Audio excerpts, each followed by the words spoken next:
Good afternoon and welcome to Tuesday Talks at the White House, a weekly invitation for people around the country to engage with administration officials, policy experts, and more. This week, President Obama will award recipients of the National Medal of Science and the National Medal of Technology and Innovation, the highest honors bestowed by the United States government on scientists, engineers, and inventors. For Tuesday Talks this week, we're so honored to have with us three of these medal recipients. Warren Washington to my right, Stephen Sasson, and Marianne Fox. Thank you so much for joining us today.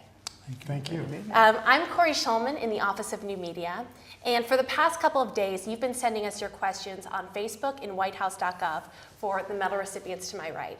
We're going to get to your questions soon. If you're just joining us, go to whitehouse.gov/live. There's a link to Facebook where you can join the chat, and we will be answering as many of your questions as we can in the live chat. Before we hop into your questions, I'm going to turn it over to the medal recipients to my right to give a bit of background on themselves and what it means to be honored in this way tomorrow. So maybe, Warren, can you start? I'm Warren Washington. I'm from the National Center for Atmospheric Research in Boulder, Colorado. I've been involved in the modeling of the climate system since 1964. Our group was one of the pioneering groups to put together computer models. And since that time, the area of climate change has become very important. And we actually can carry out simulations of the recent past climate into the future so that we can give information to society and to the policymakers. I come from a physics background and mathematics background, and that's what really got me started at Oregon State University and then at Penn State for my PhD. Thanks. Stephen. I'm Stephen Sasson, and I have been a member of the Eastman Kodak Company for over 35 years. And in that duration of time, I've spent my entire career involved with digital imaging. And so I've been part of the big transition from silver halide imaging to digital imaging over the last 3 decades. I got interested in this because I was interested in electronics as a young person. I grew up in Brooklyn, New York, and I went to Rensselaer Polytechnic Institute, where I got a bachelor's and master's degree. And I've been very honored, extremely honored to have been recognized for this award. And I'm very proud of the award. I'm proud also of my company and the people that I've worked with for all those years. Hi, I'm Marianne Fox. I'm the Chancellor of the University of California at San Diego and a physical organic chemist. I think the thing that our research is most known for is photo-induced electron transfer and how it plays out solar energy and environmental remediation. We've been very interested in problems that relate to interfaces between solids and gas, gases and liquids, liquids and gaseous states, and being able to change reactivity by changing the characterization of that interface at the nanoscale size. I'm delighted to have received this award. I think it's a tribute to my many brilliant students and colleagues who've worked on these problems for several decades. Delighted to be here today. Thanks. Jamie West in the chat has said, hi Warren, hi Stephen, and hi Marianne. So, Hi. Hi. hi Jamie. Okay, so the first question, this comes from Donna Marie Bucant Alcott. And this is Donna Marie's comment and question. Given our current standing in the world in terms of science and math aptitude of high school students, and our diminishing numbers of those going into science and math careers, what should be done to turn the U.S. back into a science and math technology leaders? What motivated you and intrigued you about your field of study? And how can a parent motivate a gifted child to achieve his or her potential? So it's many parts to that question, but whoever wants to take it away first. I think quality STEM education, science, technology, engineering, and mathematics, really represents the future, not only of the United States, but globally as well. It's been very important to see how teaching methods evolved to focus on the effectiveness of science and engineering in particular. And I'm happy to have been involved in science education to this day. I think this is a very good question, and it's a critical issue for our country. I'm a big believer in letting people have fun with science as well. I think we have to get away from being always right all the time. I like to say that we should encourage people to make mistakes because that's how you learn. And I like to say that inventors spend most of their time being wrong. And so we have to celebrate the fact that people have to explore, make mistakes, and go forward. And sometimes the educational system sort of try to be very efficient in always getting the right answer when sometimes the wrong answer. You learn a lot more from it. That plus enabling our science teachers with more tools, more background, more education. Technology is very hard to keep up with for anybody. And so we have to really enable our science and educators to be able to kept up to date with the latest technology. And that requires a significant effort. We have to make it. Yeah, if I could just add one more thing, and that is that I think that students who are in either junior high school or high school should be encouraged to take advantage of various summer programs. I think that they can learn that science and engineering and technology occupations are interesting and challenging. I think that too many students are turned off by the fact that they just don't see themselves getting into any of these fields. And by having some good summer experiences along with exciting science teachers, I think is going to be very critical to us changing things around. That's a really good point, Warren, and I think we have to recognize a lot of learning in science and engineering occurs outside of the classroom. I was very pleased to see President Obama have the science fair within the White House, and to see the organization that Larry Bach brought to the mall, drawing tens of thousands of viewers and participants. It's really very encouraging. Okay, the next question, this comes from Alan Goretsky, and this is mostly directed towards Stephen, and a number of people have been asking similar questions. He asked specifically about Kodak, but more broadly about digital photography. It's changed so much over the last decade. How do you see it evolving over the next decade? Well, it certainly has changed over the last several decades. What's happened is the ability or the opportunities people have to take their photographs have expanded. Back 30 years ago, the photography system was based on silver halide, which gave great images. But when we introduced digital photography, we not only get great images, but we also have the ability to share our images instantly. So imaging now becomes more than just a way to memorialize events. It's a way to have a casual conversation, as many people do on Facebook and all the rest of the media sites. So it's been an enormous change, and we're all adapting to it. And in the future, I think we're going to face some additional challenges. I mean, images are everywhere now. So perhaps we'll be better behaved because we're always on camera, it seems. And I also think that the pictures that we do capture, whether they be personal pictures or professional pictures, there's more of them. So the ability to find them, to store them, to share them is always going to be a challenge. So as we go forward, we're going to have more opportunities, but we also have to have a way to organize these so that we can use them.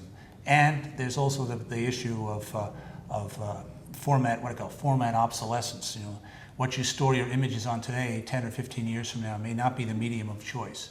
And so there's always a way you have to always upgrade that storage. So that's going to be a challenge as well.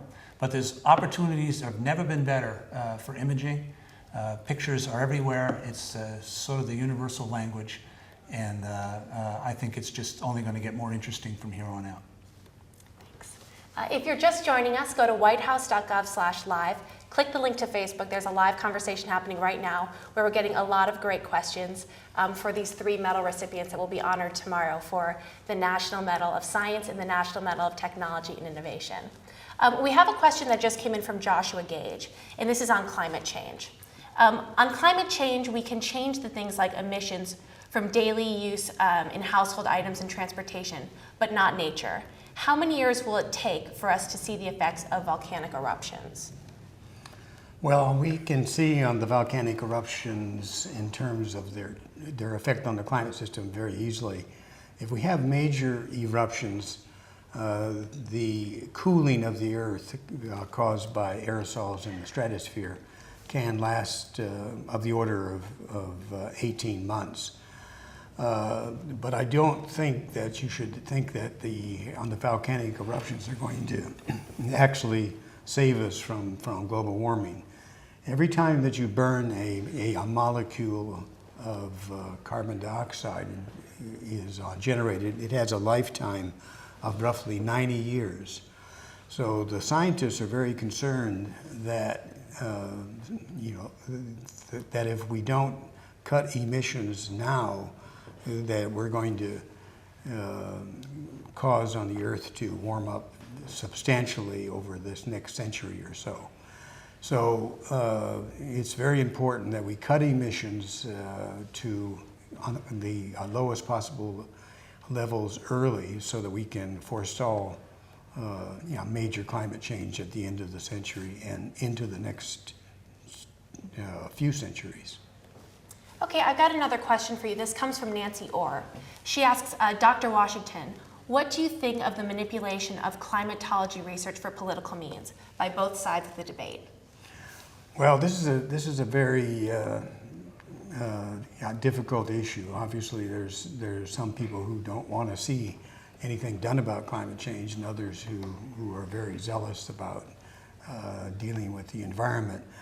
I think that the important thing is that the scientists of the world have got together and tried to give very reasoned, carefully worded statements to the policymakers.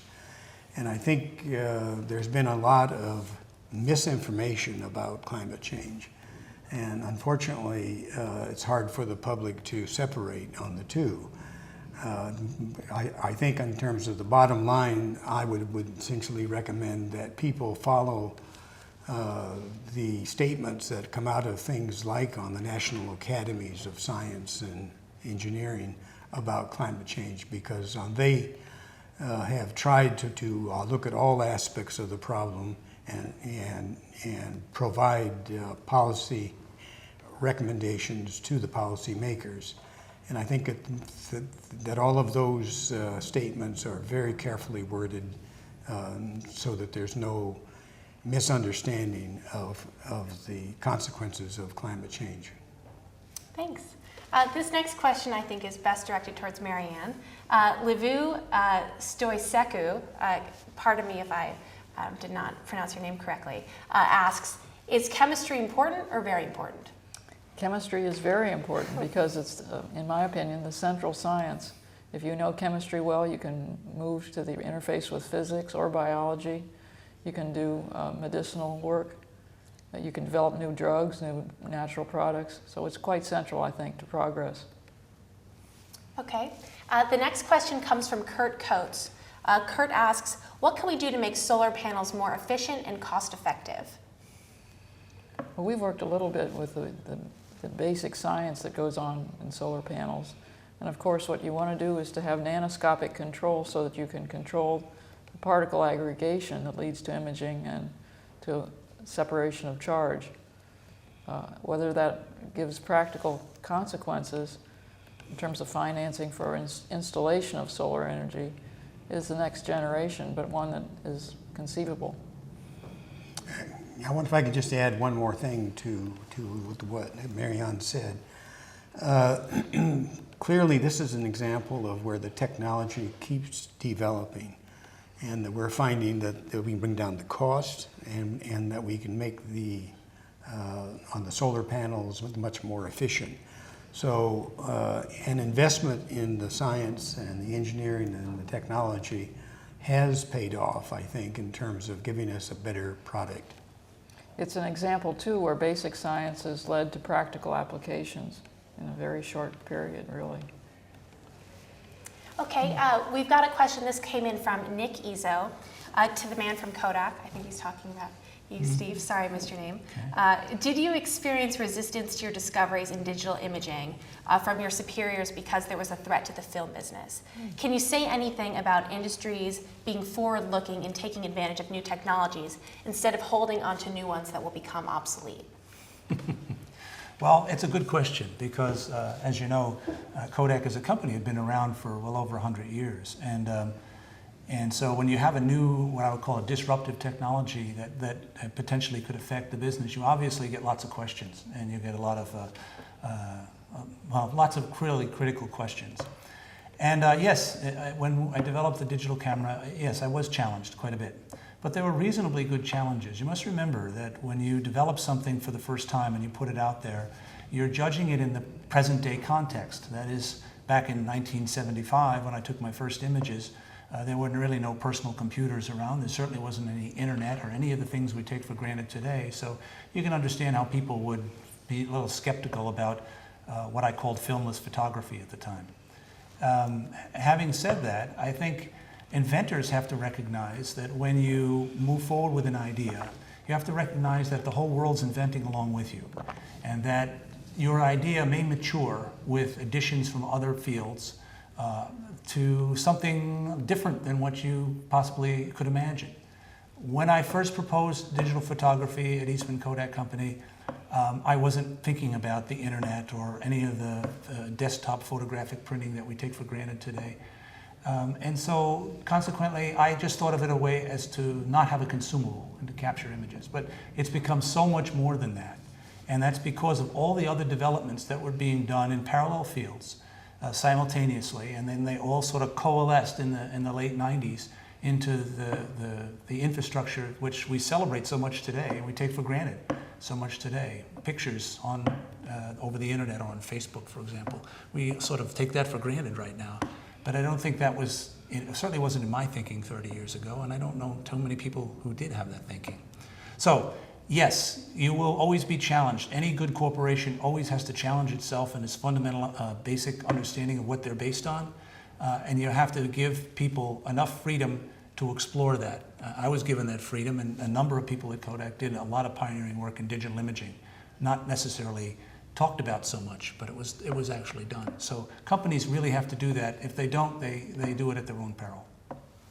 Okay. If you're just joining us, go to whitehouse.gov/live. There's a link to join the live chat on Facebook where we're scanning your questions. There's a very active dialogue happening right now, and we're trying to answer as many of your questions as we can. The next question comes from Chang Yu Yen. She says, congratulations to all of the honorees. Great idea to have this discussion forum. Thank you all for participating. What are 3 things government can do to help our country become more energy independent in 10 years? And what are 3 things individuals can do to help? Wow. I might not hold you to 3, but... Start at the other end. Well, I think that we could at least start implementing in a faster way on present technologies. It's sort of worrisome to me that China, which is a very large emitter of carbon dioxide and other greenhouse gases, has also jumped in to take the lead on implementing renewable energy sources, and that we seem to be holding back for some reason. And I think that by holding back, we aren't making the transition that we need to make. Yeah, I would agree with what you said. I also think that as individuals, we just become aware of our actions and what they can mean. I don't know, everybody talks about the light bulbs and things like that, but there are many things that we can do to sort of become a little bit more efficient in the way we utilize energy. And I think that's something that I think we've all become more aware of over the last 10 years. But I think in the end, science and technology are going to be able to help us lead us out of this. And we've got to, as Warren indicated, we've got to make a real serious effort at this. This is as critical a crisis as we have. And unless we address it in an intelligent and organized way, we won't be efficient at getting the solutions. In fact, others may reach those solutions earlier than us. I'd say the third contribution that needs to be made is adequate support for science education. Science in the public interest has to be something that's understood well by the public. Otherwise, they'll never understand the requirement for investment going forward. Okay, thank you. The next question comes from Brenda Hogland. Brenda asks, does the White House have solar power? There are a lot of people that would love solar or wind power, but no way to afford it. And what is being done to produce the last bit. So let's stick to the first bit, which is, does the White House have solar power, and are there ways to make it more affordable for those that are interested? I don't know. I think that they've just recently installed some solar panels at the White House, as far as I know, and I don't know if it's fully functional or not. I can tell you we have solar trees at the University of California, San Diego. I have solar panels on my own house. That was with some government subsidy, some incentive to achieve that. But I must tell you, my husband goes out almost every day and watches the meter go down. He really likes that in California. Okay, the next question comes from Andrew Wade Nunn. This is for you, Stephen. Do you think that digital photography has eliminated any portion of the raw fundamentals of photography that come with standard film photography? Perhaps he means like artistic form and I believe creativity. so. Is that what they're indicating there? Yeah, that's my Yeah, sense. I think, the technology has changed, but the art stays pretty much the same. Great photographers are great photographers. They're great storytellers. And whatever technology they use, they learn to use that technology to tell their story. So I've known some really great photographers, and they've done it with film, and they've done it with digital. The technology changes, but their mission stays the same. Tell the story in an elegant and artful way. That's what they do. So no, I don't think digital has taken away. I think it's added. Okay, thank you. This question comes from Nancy Orr. Dr. Washington, what do you think of the manipulation of climate? Oh, we've already addressed that question. I'm going to move on to a different one. This comes from. Sorry, we've got a lot of questions coming in. If you're just joining us, go to whitehouse.gov/live. You can click the link to Facebook where there's a very active discussion, and I'm just trying to find some of your latest questions. This one comes from Nancy Orr. This is for Dr. Fox. What's the next big thing in chemical photonics? The next big thing in chemical photonics is understanding how size influences excited states. So we've already seen in the Nobel laureate work of Roger Chin that there are a number of dyes that can be used as markers for biological events. I think photonics will develop a whole range of materials differing in size and character and shape that will revolutionize our ability to manipulate molecules. Okay, we just had a question come in from Ruth Ness. This is for Dr. Warren. Who was your favorite science teacher, and was he or she better than Terry Chiacco? I don't know if that means anything to you. Oh. Your favorite science teacher. Oh. Okay. Well, I was very fortunate to have in high school a chemistry teacher who did not answer the questions that students asked. She asked the students to turn around and try to find out the answer. And I thought, I asked on the question of why egg yolks are yellow, and she said, find out. And it took me maybe a few weeks to research on literature, found it had to do with seeds and on the food that eggs eat that had sulfur compounds in them. And I wouldn't have found that out, I wouldn't have gotten started in science if that teacher had just answered the question. I think on the quest of looking into it and trying to find out is what excited me about going into science. Relevant to that same question, the Nobel Foundation is trying to stimulate young people, junior high and senior high, to provide questions, not answers. So it's very much similar to what you're suggesting, that they're doing a competition. Now, it's actually a question I'd like to extend to each of you. The Department of Education just launched a site called teach.gov, and they're asking a lot of fascinating people about their favorite teachers. So do you have a favorite science teacher or inspiration? Yeah, I went to my freshman year at Rensselaer Polytechnic Institute. I had a recitation session with a Dr. Robert Resnick, who was a very famous physics teacher. And I must tell you, the guy was amazing in the sense that he really inspired me to the point where I'd do my homework, go to recitation, and I'd see the elegant way in which he solved those problems. Absolutely elegant. He made it just look so easy, and I struggled for hours to get, I might even get the same answer, but he did it so elegantly. I'd go back to my dorm and redo the problems. I never did that before in my life, you know. And so to answer your question, I think it was Dr. Resnick. He was very, very inspiring to me. I think there's a continuum between teachers and mentors, and I had more mentors than I had teachers that did that same stimulation. The mentors I had helped me understand how science policy is done, why education is important, and why it's very important that people who end up in administration, as I have, continue their research group to keep active and alive in the classroom. Okay, the next question comes from Darlene Matthews. What would each of you propose as the most important item to focus on as we're developing tech in the future? So technology or sort of in your own field, what do you view as the most important item to focus on? You mean technology or? This is technology specific, but feel free to expand on that. It's a big question. Yeah, well, at least I think that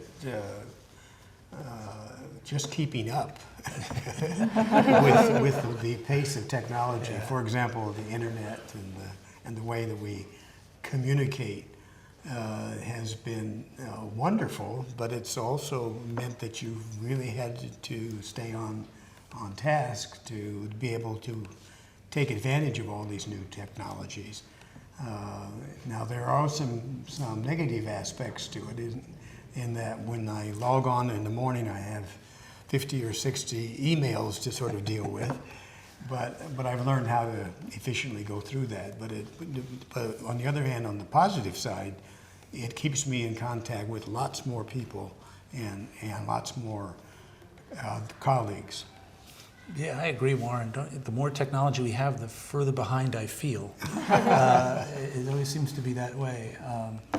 I don't know what the most important thing is. I think I agree with Warren. Just keeping up is a major challenge for people, and so that means you have to be more selective in what you concentrate on, which in turn means that you have to depend on your fellow scientists and explorers to focus on other areas, and then trust that they're doing the work that you can rely on. And so, in a sense, we're sort of this technology is driving us to have a higher degree of trust among each other, and I think that's great, but that's always a challenge when you're working in competitive fields and things like that. Just elaborating a little bit on that, I think many of the most important problems in science transcend the traditional disciplines that we've had at our colleges and universities. Very rarely is something all physics or all biology or all medicine. They're very often combinations of fields that lead to the most promising discoveries. And I think that's going to be even more so. And it's just an elaboration of what Stephen was saying. And I think I can just add just a tiny bit on that. I think it's important for people who go into science or engineering or technology that they do sort of get as part of their educational experience a broad range of subjects and not overly specialized right at the start. Yeah, I agree with that. Yeah. Okay, we've got another question that's coming from Alice Popejoy. Dr. Fox, thank you for setting an inspiring example for women and girls in STEM fields. We all know that there is a gender gap in high-level science careers. What motivated you to be successful, and what advice can you give young investigators for advancing their careers to the next level? Well, I hope you don't mind my disclosing my age by saying I was in the end of the 8th grade when Sputnik was launched. But there was a strong encouragement at every stage for boys and girls to at least think about careers in science. And if you thought deeply about science, you had the really quite straightforward consequence of loving it. So I ended up loving it when I was in the equivalent of a junior high school. And I've never looked back. I can't imagine my life without some part of discovery and science investigation as key ingredients. Okay, the next question comes from Sean Bedwell. Sean asks, what would your second job be if science was not around today? Anything? I don't know, your second job, anything. How much money do we have to make? I suppose it would be a university chancellor. I love my job.